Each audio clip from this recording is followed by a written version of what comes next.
trasladan a aguas negras, la fosa séptica, que es un sistema depurador para el tratamiento primario de las aguas residuales domésticas, y la letrina, que es el mecanismo más sencillo e higiénico para eliminar los desechos humanos.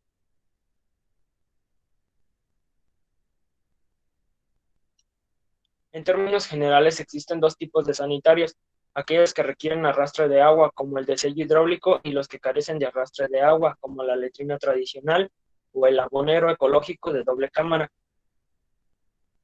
Podemos ver tres tipos de sanitarios: el sanitario con sello hidráulico, que está conectado a una fosa séptica. Para la selección del tipo de sanitario acorde a la comunidad se deben tener en cuenta diversos factores, como es el tipo de suelo, la disponibilidad de agua, el nivel del manto freático y los materiales de la región. La fosa séptica es un método seguro para la disposición sanitaria de excretas.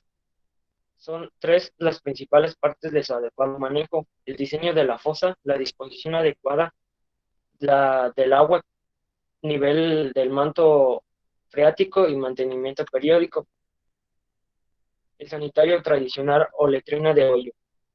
Cuando sea necesario, el hoyo sanitario se debe reforzar con paredes, que normalmente se le llama ademe, construidas con ladrillos, cemento u otros materiales. El mantenimiento es parte fundamental para el buen funcionamiento de los sanitarios sin arrastre de agua. Unas recomendaciones son que arrojes los papeles dentro de la fosa, agregar tierra, cal o acerrín y evitar para que evite los malos olores. El sanitario abonero o ecológico. Este tipo de sanitario, además de resolver los problemas de la disposición de excretas, permite la producción de abono que puede utilizarse como mejorador de suelo. En su utilización, la mujer debe sentarse perfectamente a la orina y las excretas fluyan perfectamente. Los varones nunca deben de orinar en la taza. Es necesario usar el mignitorio que para el efecto se encuentra en el sanitario.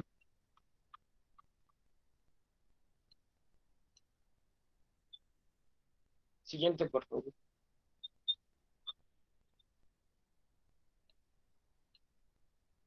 Las enfermedades transmitidas por la inadecuada disposición de las excretas incluyen las transmitidas por vía oral fecal, como la disentería amibiana, el cólera, la diarrea, la fiebre tifoidea, entre muchas más, y las infecciones helmínticas del tracto intestinal, como la ascariasis y la tricuriasis.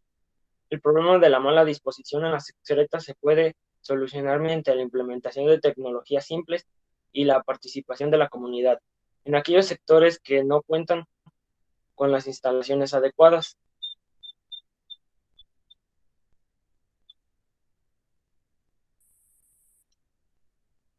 La disposición sanitaria del residuo.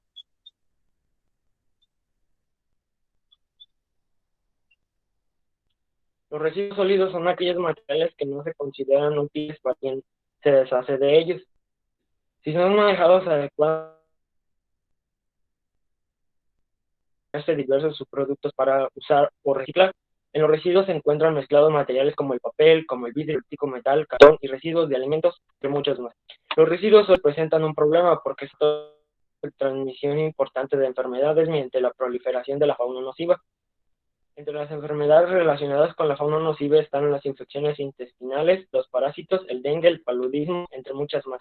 Los residuos sólidos almacenados o dispuestos de forma inadecuada dentro del domicilio en sitios comunitarios provocan malos olores, representan un foco de infección e incrementan el desarrollo de la fauna nociva. Existen prácticas sencillas que se recomiendan realizar dentro del hogar, como separar la basura inorgánica, que son residuos de alimentos y plantas, e inorgánica, que sería como el vidrio, el papel y el cartón, a las que pueden aplicar las siguientes alternativas para el manejo sanitario de estos residuos. Por ejemplo, el uso de 3S, que es reducir, reutilizar y reciclar.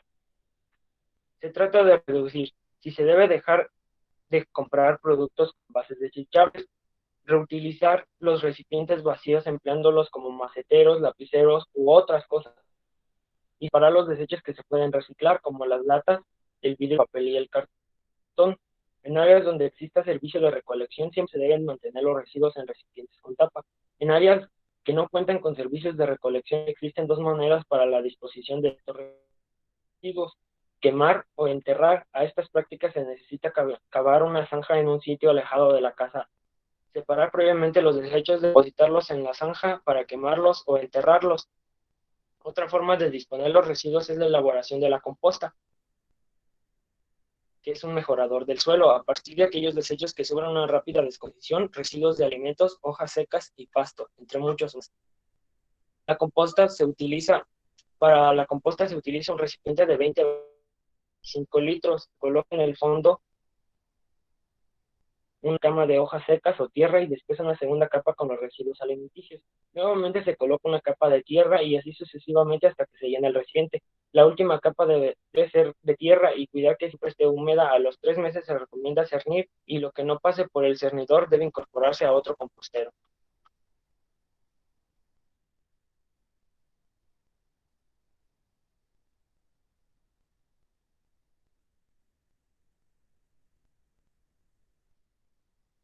El manejo higiénico de los alimentos. La comida contaminada es causante de enfermedades de transmisión alimentaria, de acuerdo al Sistema Nacional de la Vigilancia Epidemiológica de la Secretaría de Salud. Un buen manejo higiénico de los alimentos tiene que contar con una gran calidad de higiene en ellos. Aquí, para poder disminuir los daños que ocasiona el mal manejo de los alimentos entre la población, lo primero y quizás lo único es hacerla consciente de las cuáles son los primeros factores de riesgo a los cuales se enfrenta dentro del hogar. Es decir, que siempre hay que mantener, por ejemplo, el lavado de las frutas y verduras, el lavado de las manos y de los utensilios que lleguemos a utilizar para la preparación de los alimentos, y tenemos que estar conscientes siempre de practicar una buena higiene en ellos para prevenir enfermedades. Además, la Organización Mundial de la Salud señala que hay más de 250 enfermedades por una mala manipulación de los alimentos, y la mayoría pues son causadas por los microorganismos, que son pues las bacterias, los virus, los parásitos o igual por sustancias químicas.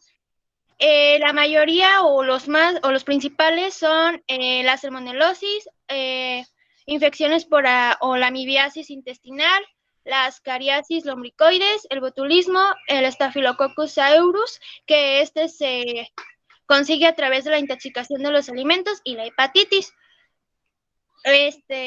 Las buenas prácticas en el manejo de los alimentos, tanto en la casa como en la calle, pues son muy fundamentales para así poder asegurar la inocuidad de estos microorganismos.